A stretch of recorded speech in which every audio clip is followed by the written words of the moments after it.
Speaking of possible malware, there's a new Russian malware Kaspersky actually put out a report on them, and they found that on the dark web forums, certain VIPs were getting pinged with an offer to buy into a new, I guess, scam or something like that, I guess, or business proposition, I guess you could call it.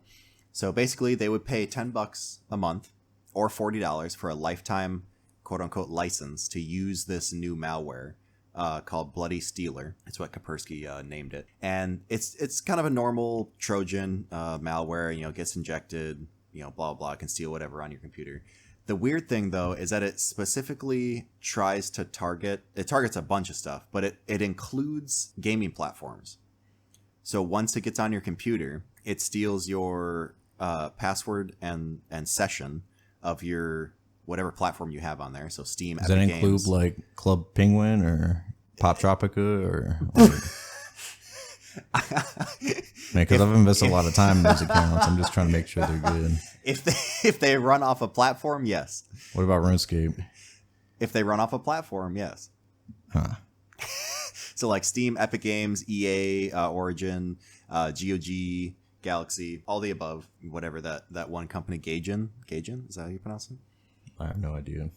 So anyway, as long as you have as long as the game runs off a platform, that's what it also targets, which is strange because usually malware doesn't try to target that. However, apparently there's a bunch of forums on the dark web where they sell people's gaming login, and then people can obviously log in, merge their accounts or whatever with the one that they bought, and then they can have your whole game library, all the in-store or in-game stuff that you've bought, stuff like that. And it's actually pretty relatively cheap. I think the average price for I think it was like 100 of them was like $17 for 100 accounts. Oh, that's not bad. You No, got the link for it? Yeah. Actually, they did give the link for it. I believe. I think one of the articles actually has one of the servers. But anyway, for educational purposes only. You said $40, right? Yeah. Well, there's one. I have a screenshot here of 280,000 accounts for $4,000. And that includes 94,000 Epic accounts, 633 PlayStation accounts, over 100,000 Steam accounts, a bunch of Blizzard, Humble Bundle accounts, Origin, Rockstar Games, Ubisoft, like just any gaming platform that you have, which is super weird. As I said, it usually they don't target gamers. Like that's not a normal like attack vector for malware. So with these accounts, do they get access to like your credit card information, or do they mention what all they can? Yeah, so anything that's in your account, right? Once they get your username and password, as long as you don't have two-factor authentication, which obviously we've said it in the past, two-factor authentication on your accounts. If you don't have that and you haven't changed your password, then yeah, they have whatever is inside.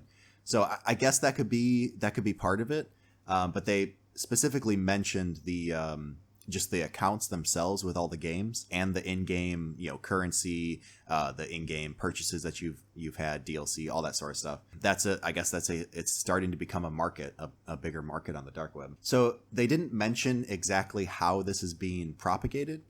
I guess Kaspersky did not release that in their report.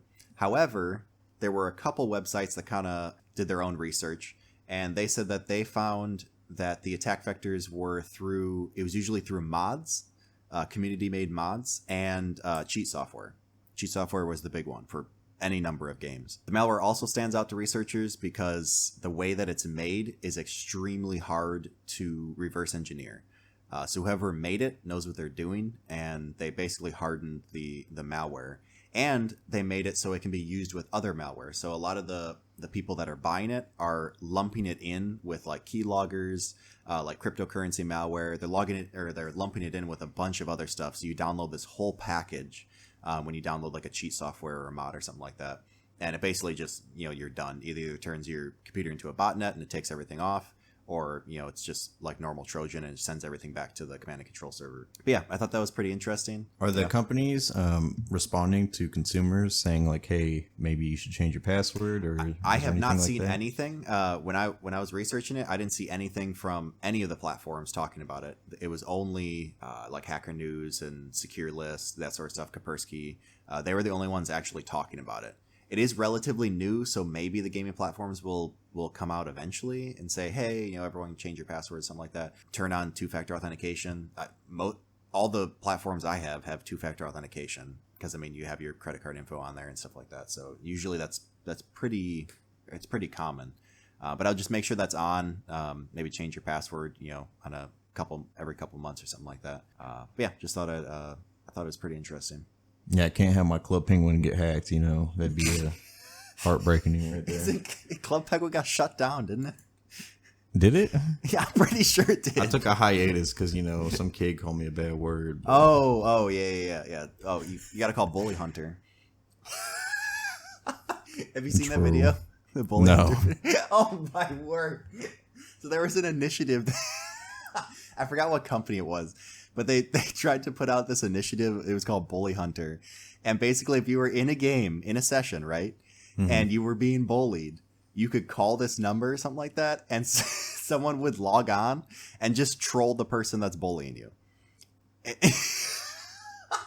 was the stupidest idea ever, but the video is hilarious. Harassment is not a game. BullyHunters.org.